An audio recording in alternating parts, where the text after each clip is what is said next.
Once more, welcome to the Hustlers Mansion at the invitation of the new tenant. We have had the 20th ordinary session of MYKE,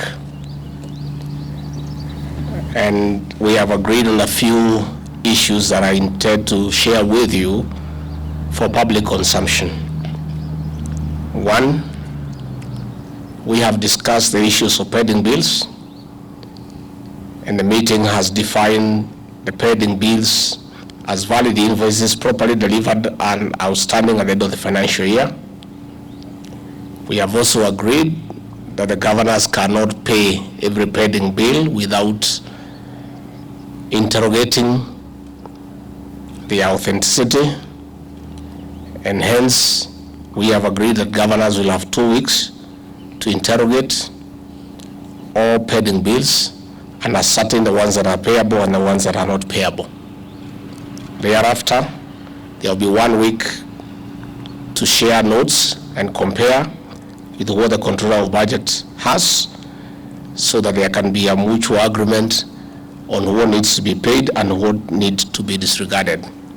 Many governors have found huge bills that cannot be explained and that have no supporting documents, and they are not legally bound to honor such bills because they will be held accountable if they pay bills that are not supported and that were not procured in a regular manner. We have therefore, the meeting has mandated governors to constitute committees to interrogate all the bills and ascertain the ones that are payable. Number 2, on privatization of sugar companies, the Ministry of Agriculture has submitted 5 cases that were before courts and concluded and dismissed. 3 are still pending. Again, the Ministry of Agriculture has conceded that through public participation, the people of Kenya and farmers in the sugar belt are not very keen on privatization, and the county governments and the people in those counties prefer a leasing model. And we have agreed that that will be worked out with opinions being given by the Attorney General on how those sugar factories and the nuclear farms can be leased for the benefit of those counties and the people who reside there.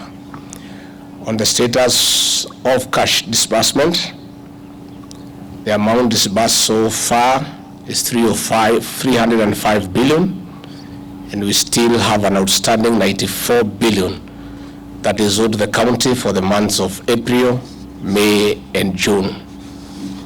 And we have agreed that owing to the difficult situation the country is having in terms of availability of exchequers, we have explained to the governors the strain that the National Treasury is undergoing, and they have understood, and after lengthy negotiations we have agreed that the National Treasury will disburse by the end of this week monies owed to the counties for the month of April. We have further agreed that by 19th of June, the money owed to the counties for the month of May will be disbursed. The National Treasury has given a commitment with no guarantees that we shall do whatever is possible to try to raise the money for June before the end of the financial year. But if that is not possible, the counties have been requested to bear with us. We have taken time with the National Treasury to explain to the county governors the state of the economy and the situation we find ourselves in as a country. I have taken time to take the governors through why we have come up with taxation measures in the finance bill, because the Ruto administration has made a conscious decision not to pay salaries and other recurrent expenditures from borrowed funds. We have agreed as a government that all recurrent expenditure will be made from our own revenue. That is why we have certain measures to collect more revenue to avoid borrowing, because it is not sustainable. The country is having a 10 trillion debt that is not sustainable, and we cannot borrow anymore, save for development. As we have said repeatedly, if you find yourself in a hole, you stop digging and figure out how to get out. And therefore, we shall not borrow money for recurrent expenditure. We shall raise money from our own revenues.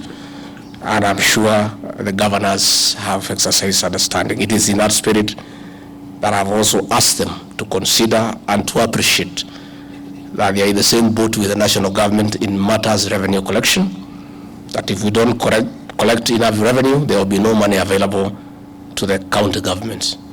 So we have requested them, even as others criticize measures that have been taken in the finance bill, the governors should be cautious of joining the choir, because if we don't collect enough revenue, they are the ones who will be having a problem, because there will be no money for disbursement. On the Equalization Fund, Bill 2023, which is before Parliament for consideration, governors have raised issues that there are some counties that have similar climatic conditions as to those that are benefiting and they were left out. We have agreed that there will be a meeting to interrogate and review the criteria that was used to identify those counties that should be beneficiaries of the Equalization Fund, with a view of ensuring there is fairness and equity. The Intergovernmental Relations Technical Committee is undertaking the process of transfer of devolved functions that shall be complete within the next 3 weeks. Thereafter, I have been mandated to convene a special meeting of IBEC to consider the report and make the requisite recommendations. We have also discussed the issue of liabilities that were inherited from the defunct local authorities, and we have agreed that the team that is working on it will submit their report to the county governments in advance so that they can interrogate before we have the meeting. In a nutshell, we have also agreed that the new policy of continuous engagement by the Ruto administration between the national and the county governments continue. Again, we have restated that the two governments are one, we serve the same people, and we have therefore encouraged cooperation at all fronts. And before I forget, we also agreed on the issue of mining. The governors have raised concern of their coordinated approach towards exploiting minerals in the entire country, and information has not been forthcoming to county governments. The minister in charge of mining has also raised concern about haphazard licensing of mineral prospectors against the law, and as a result, the meeting has agreed there is need to have a one-day stakeholders symposium that have been mandated to convene and chair to discuss on how to exploit minerals in a sustainable manner for the benefit of the counties, the people who live in those counties, and the national government, because this will be a good way again to enhance our revenue collection, both for the national government and the county governments. Thank you very much. Asanteni sana.